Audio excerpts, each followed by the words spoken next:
Hi everyone. I am going to introduce the Cultural Language Lesson Plan project that you'll be working on this week. This project is a way that we can share the information that you learned in our weekly presentation about meeting all learners' literacy needs. And you can show me that you know how to apply one of those many instructional strategies that you had to listen to in the presentation. And I know there was quite a lot of audio this week. So what the purpose of this project is for you to take that information that I shared with you in the presentation and to apply it. So when you're in the classroom, you know how to meet those learners' needs. Now, before I get any further, I want to remind you that all teachers, even experienced ones, struggle with meeting their diverse learners' literacy needs. There is research out there just to share that the number one thing or number two thing that teachers feel the most apprehension about is that ability to meet students' needs that are diverse, whether it be language or culture or cognitive abilities. So this is an area that teachers are constantly looking for more information and growing in. And experience really does make a difference. When you've worked with a certain population, you become more proficient at meeting their needs. That being said, you're going to really look at one specific instructional strategy that I presented and get confident with it. So there are 5 tasks for this project, and they're listed right in here. So the first thing you're going to do is you're going to choose an instructional strategy. So if you jump below, I have a pretty big list of instructional strategies, and all of those were discussed in the presentation. So maybe you want to revisit the presentation and see what you liked, or maybe you want to pick one and then go back and listen to it. Also, doing a quick Google search of these instructional strategies may get you something else, some more information to expand your knowledge on them. Some are simple and some are more difficult, but pick one that you feel confident in. Okay, there's a lot of them, so pick the one that you're confident in. And after you pick it, if you want to clarify anything, shoot me a message or put it in the project section of our discussions, and I will answer any questions you have about this project. So after you pick your strategy, you're going to write a short summary about the strategy, just explaining what the strategy is. That way I know if you're on track with what the strategy is. Then for step 3, you're going to write a paragraph that describes the population of learners that you would use the strategy with. So just for example, if you're using the language experience approach, a population that may really benefit from that would be students that are linguistically diverse and speak a different language. And then you'll tell why the strategy will work well with them. So for the language experience approach, they're getting that repetition we heard about and the same vocabulary repeated. I won't give away too many answers in case you do that strategy, but you're describing the population and then telling how this strategy will help them be successful. For step 4, you're going to create a literature-based lesson plan.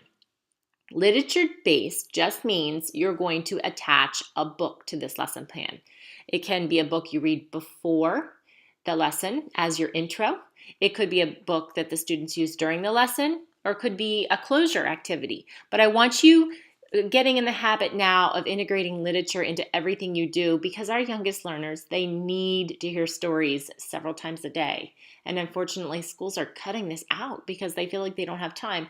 But reading to our youngest learners is what will help them become readers, and the process is just necessary. So I want you to integrate a book into your lesson plan.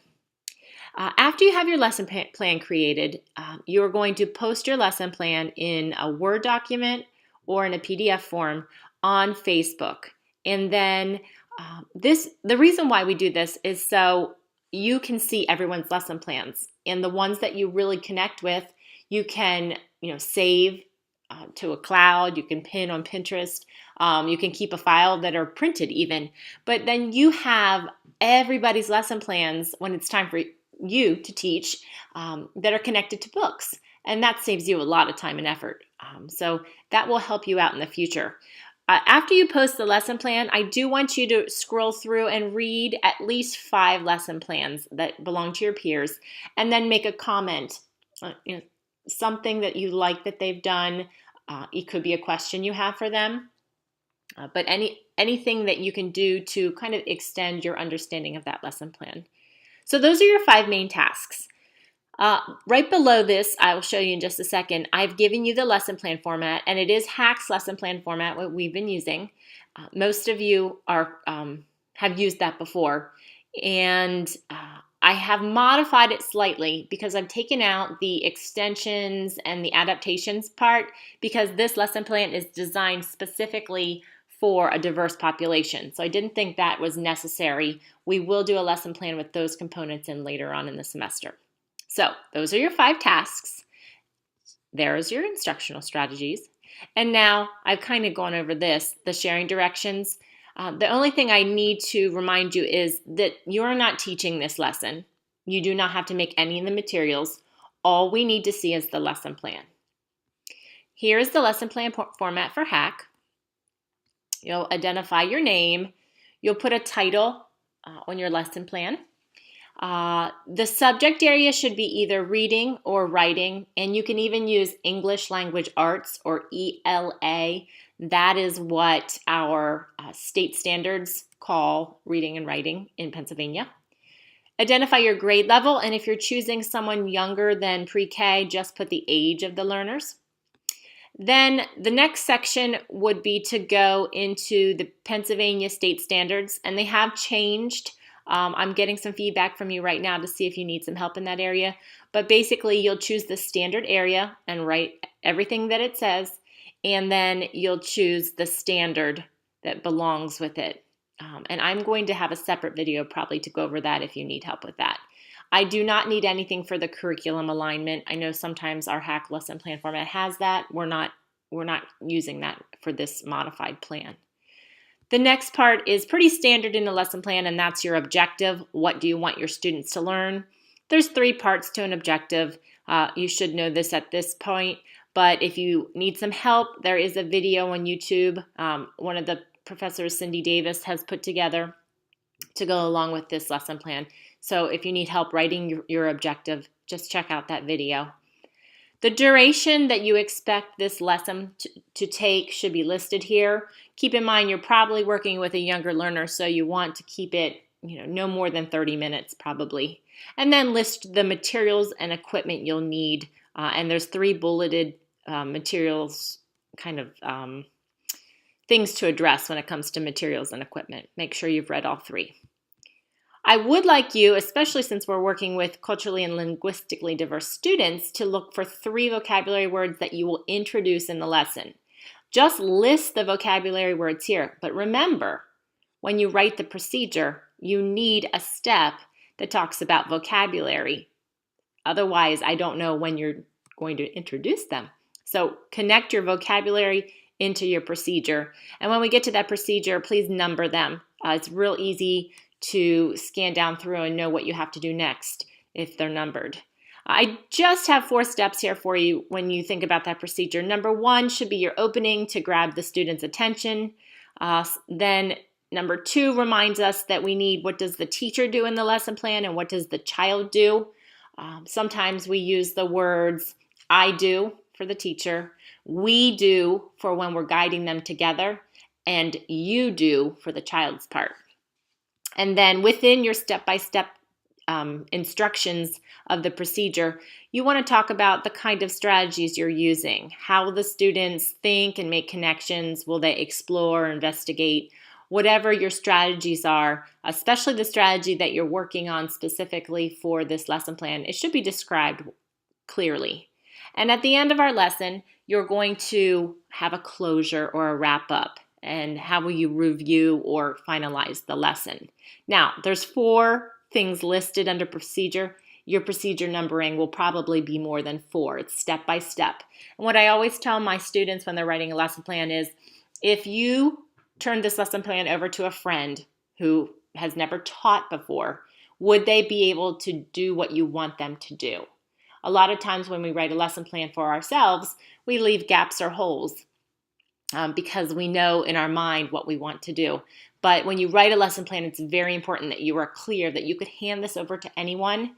Typically, once you're in a classroom and you're proficient in teaching, you won't write lesson plans like this. Thank goodness, right? But when the only time you really have to write these is if you're being observed by an administrator or if you're sick and a substitute has to come in. And both of those times, you're not going to be in charge of the classroom. And so you have to have detailed lesson plans that they can follow along with what was in your brain.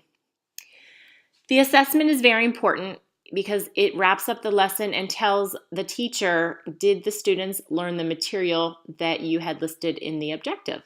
So we want a formative assessment, and that's an assessment that is going to give students and teachers feedback to keep improving on the skills you're introducing. The evaluation or assessment must relate to your objective and your standard. They're all tied together, and you should have learned that in 110 or 111. Also, how will you document your assessment data? Will you have a checklist that you file somewhere? Will you have an observation that you watch a student do that you record as notes? Or will there be a rubric? Will there be a worksheet that you keep? How will you, really keep that data to know what to do next with that student? And the last part of our hack lesson plan is the student reflection piece. And this is where you're going to grade yourself on the rubric, which is below, and also write a paragraph that answers these questions. And that just gives you time to think about your lesson plan.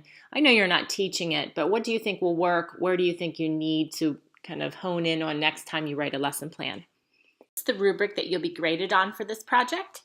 The project is worth a total of 100 points, and the plan must be posted online on Facebook by the due date and Dropboxed to receive full points. These are the categories that I'll be scoring you on. They're the basic things that I described to you above. Your summary of the instructional strategy is worth 2 points in the advanced category times 5 points for the weighting of the importance of this component. So it's worth a total of 10 points. Describing the population that will benefit from the strategy and how they will benefit is worth 5 points. Integrating literature into your lesson is worth 5 points. The lesson plan itself and all the components is worth a total of 50 points. Sharing the lesson plan on Facebook is worth 10 points. Commenting on 5 or more lesson plans online on our Facebook page is worth 10 points. And the student reflection that you've answered all the parts that are listed is worth 10 points as well.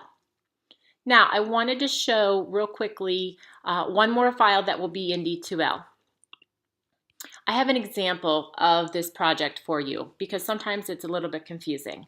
So in D2L, with this project, you'll see student example of the cultural language project. And here you can see that this student has selected image making, and then she wrote a summary of the strategy, and then she identified what population would benefit from the strategy and how they would benefit. That's what I need. Those are your 2 paragraphs. This is her lesson plan, and it was for 2nd grade, and it was a lesson plan that integrated the book, The Cram Box That Talked. She has everything that you need to see there, and then she has, remember, taken that vocabulary and talked about how she'll describe that in there. Right here, she has a video that she will use before she presents the vocabulary words. For her assessment, she is using a rubric for the assignment, and that's how she's documenting it. And then she's answered the reflection questions. So that's on there if you want to see what it looks like, just to be helpful. And everything will be in D2L project section and also in our weekly folder if you need to find it. Please remember, if you have questions, you can message me, you can email me, you can post them on Facebook, or you can post them in the discussion area related to projects. Whatever's easiest for you, whatever's most accessible. I want you to feel good about these projects so you can do well on them.